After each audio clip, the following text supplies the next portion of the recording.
નમસ્કાર મિત્રો, આજનો આપણો ટોપિક છે ધોરણ 12 બરાબર છે. એમાં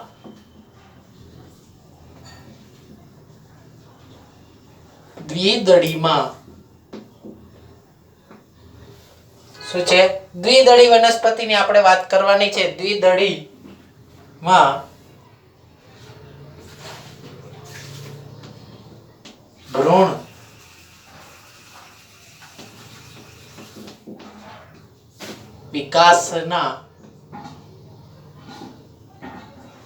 વિકાસની વિવિધ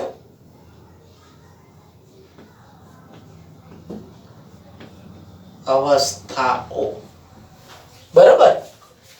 દ્વિદળી વનસ્પતિમાં ભ્રૂણ વિકાસની વિવિધ અવસ્થાઓ આપણે ભણવાની છે.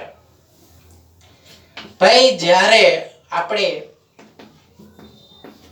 બેવડું ફલન ભણ્યા હતા, બરાબર છે, બેવડું ફલનની અંતિમ નિપજ એટલે કે અંતિમ અવસ્થામાં આપણને બે વસ્તુ પ્રાપ્ત થઈ હતી. એક હતું યુગ્મનજ અને બીજું હતું પ્રાથમિક ભ્રૂણ પોષ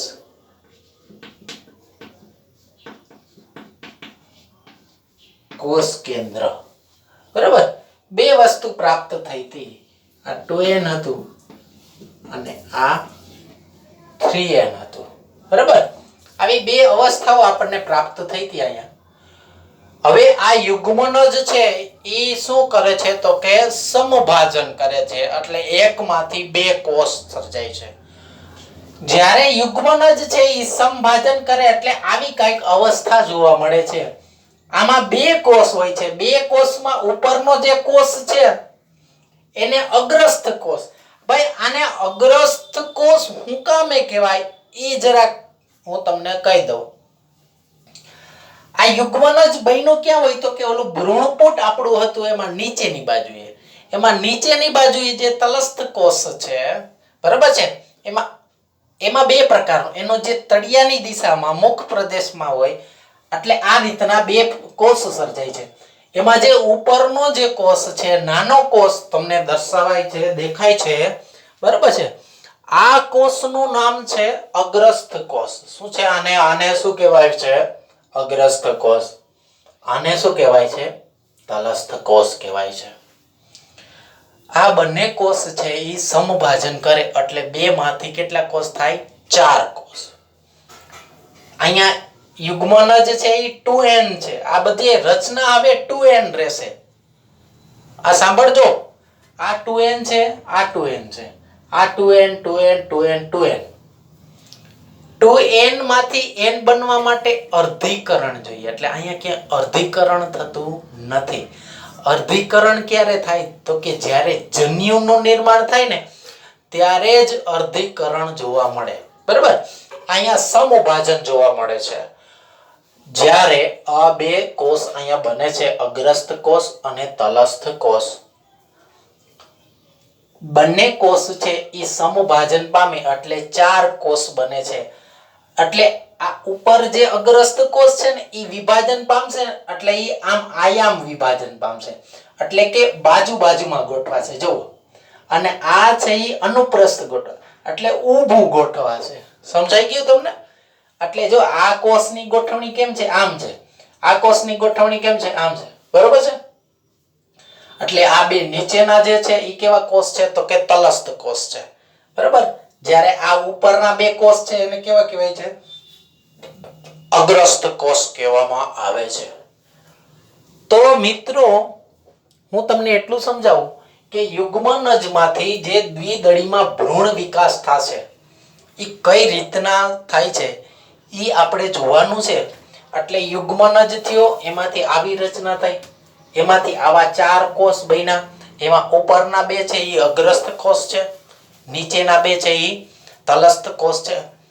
બીજું એક તમને સામાન્ય કહી દઉં, આ લેક્ચર આપણે ફક્ત ને ફક્ત માહિતી માટે સમજાવીએ છીએ. આ ટોપિક છે એ બોર્ડમાં છે નહીં. આ ટોપિક 12મું ધોરણ બોર્ડમાં નથી. બરાબર, એમાં સીધું આ આપી દીધું છે. બરાબર છે ને, આ બધા સ્ટેજ એમાં દર્શાવેલા નથી. અહીંયા આપણે શું કામે તો કે ભાઈ અહીંયા આપણે સમજ માટે આ લેક્ચર લીધો છે કે કઈ રીતના એનું વિભાજન થાય અને કેવી કેવી રચના બને છે. હવે આ જે અગ્રસ્થ કોષો છે એ બે વિભાજન કરશે એટલે આમ 4 કોષ ગોઠવાશે. જોજો બરાબર. હવે આ તલસ્થ કોષ છે એ વિભાજન પામશે.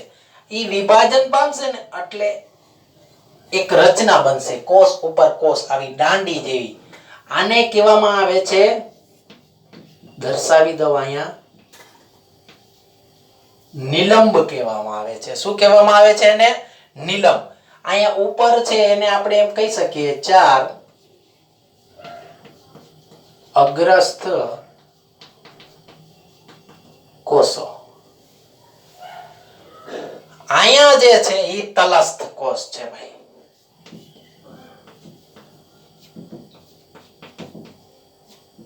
તલસ્થ કોષ બરાબર છે. એ તલસ્થ કોષ છે ને એ મોટો થઈ જાય છે અને એ પછી ક્યારેય વિભાજન પામતો નથી. તલસ્થ કોષમાંથી જ્યારે નિલંબ અને અગ્રસ્થ કોષ બની જાય છે ત્યારબાદ એ ક્યારેય વિભાજન પામતો નથી. એના કદમાં થોડો ઘણો માઇનોર તફાવત જોવા મળે છે. બરાબર છે, એના કદમાં થોડો ઘણો તફાવત થયા રાખે છે. બરાબર છે. હવે આ કોષમાંથી હવે હવે આ નિલંબ આટલાની વાત કરું છું. અહીંથી લઈ અહીંયા સુધી આ કોષમાં કાંઈ ફેરફાર નહીં થાય. હવે શું થશે તો કે આ 4 અગ્રસ્થ કોષો છે ને એ બધાય સતત સમવિભાજન કરે છે અને આવો એક ગોળાકાર કોષોનું ઝુંડ બનાવે છે. આને કહેવામાં આવે છે ગોળાકાર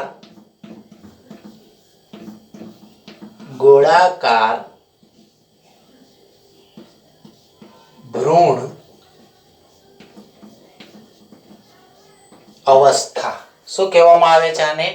ગોળાકાર ભ્રૂણ અવસ્થા બનાવે છે. કઈ રીતના થયું એ હું તમને કહું. આ નિલંબ થી લઈ અને તલસ્થ કોષ સુધીનું જે કોષ છે એ વિભાજન દર્શાવતા નથી. વિભાજન હમણાં દર્શાવશે નહીં. જ્યારે ઉપરના 4 કોષો છે એ સતત વિભાજન દર્શાવી અને કોષનું આવો એક ઝુંડ સમૂહ બનાવે છે. આ કોષનો જે સમૂહ બને છે અને એ આ રીતે ગોળાકાર ગોઠવાય છે એટલે એને કેવી રચના કહેવામાં આવે છે?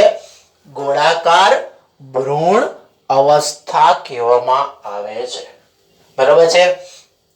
હવે ગોળાકાર ભ્રૂણ અવસ્થા બની જાય પછી ઈ કોષો જે આ કોષો છે ઈ પોતાના ટ્રાયેંગલ એટલે કોણાસ્થ વિભાજન કહેવાય એને. કોણાસ્થ વિભાજન એટલે કે ખૂણા પરથી થતું વિભાજન. બરાબર, એટલે અહીંથી વિભાજન દર્શાવશે અને એક હૃદય દિલ જેવી આકાર બનાવશે. બરાબર છે.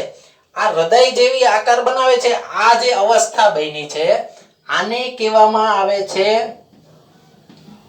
હૃદયાકાર ભ્રૂણ અવસ્થા. ગોળાકાર ભ્રૂણ અવસ્થા એમાંથી હવે કઈ થઈ ગઈ છે? હૃદયાકાર ભ્રૂણ અવસ્થા. આ જે હૃદયાકાર ભ્રૂણ અવસ્થા બને છે ને એમાં જે આ કોષ છે ને આ કોષ એનું સ્પેશિયલ નામ આપેલું છે. આને સ્પેશિયલ ભાઈ આ છે ને નીટ નો ટોપિક તમે કહી શકો, નીટ કે ગુજકેટ નો. હો, આ જે કોષ છે ને એને કહેવામાં આવે છે અધોવર્ધ કોષ. અધોવર્ધ કોષ. બરાબર છે. અધોવર્ધ કોષ છે આ. બરાબર છે, આ કોષ. હવે આ જે હૃદયાકાર ભ્રૂણ અવસ્થા તમને જોવા મળી, આ હૃદયાકાર ભ્રૂણ અવસ્થા, હું આ હૃદયાકાર ભ્રૂણ અવસ્થા અહીંયા લખી નાખું એટલે બધું મિક્સ ના થઈ જાય. બરાબર.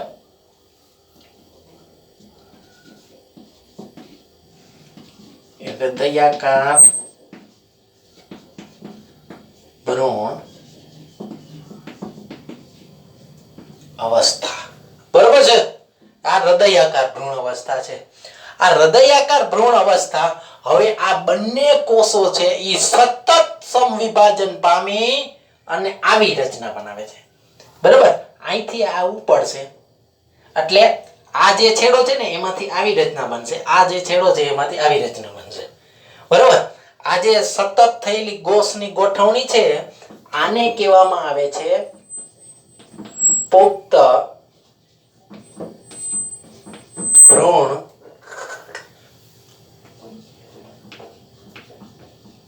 અવસ્થા. શું કહેવામાં આવે છે? એને પુખ્ત ભ્રૂણ અવસ્થા. આ જે છે એને કહેવામાં આવે છે બીજપત્ર. શું કહેવામાં આવે છે? બીજપત્ર. અને આ જે છે એને કહેવામાં આવે છે પ્રરોહ વર્ધમાન. શું કહેવામાં આવે છે? પ્રરોહ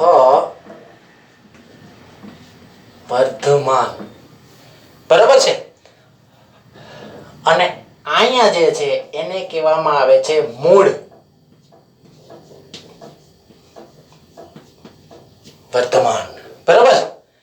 આ છે મૂળ વર્ધમાન, આ પ્રરોહ વર્ધમાન અને આ બીજપત્ર. આમાંથી મૂળ બનશે, આમાંથી પ્રરોહ એટલે ડાળી, પર્ણ એટલે પ્રરોહાગ્રનું નિર્માણ થાય છે. મૂળાગ્ર અને પ્રરોહાગ્ર. પ્રરોહાગ્ર એટલે જમીનની ઉપરના ભાગ, મૂળાગ્ર એટલે જમીનની નીચેના ભાગ. બરાબર છે. અને આ બીજપત્ર છે. આ બીજપત્ર શું કામે હોય છે ખબર છે મિત્રો? જ્યારે એમાંથી બીજનો વિકાસ થશે અને બીજ જ્યારે સુષુપ્ત અવસ્થામાંથી પસાર થતું હશે ને ત્યારે આ બીજપત્ર છે ને એને પોષણ પૂરું પાડે છે. સમજાઈ ગયું? બરાબર છે. એટલે આ બીજપત્ર બનાવશે, આ પ્રરોહ વર્ધમાન બનાવશે અને આ મૂળ વર્ધમાન. આમાંથી મૂળ બનશે અને આમાંથી પ્રરોહ તંત્રનો વિકાસ થશે. એટલે અહીંયા આપણે આજના લેક્ચરમાં દ્વિદળી વનસ્પતિમાં ભ્રૂણનો વિકાસ સમજ્યા છે. આ ટોપિક તમારા બોર્ડમાં નથી. બરાબર. આ માત્ર ને માત્ર સમજ માટે છે. તમારે આ ટેક્સ્ટ બુકમાં તમે આ દોરી લેજો, કારણ કે આ બધી રચના તમારી ટેક્સ્ટ બુકમાં આપેલી નથી. બરાબર. એટલે આ તમે તમારા ફેરબુકમાં કે ક્યાંય પણ આ ડાયાગ્રામ છે એ દોરી લેજો.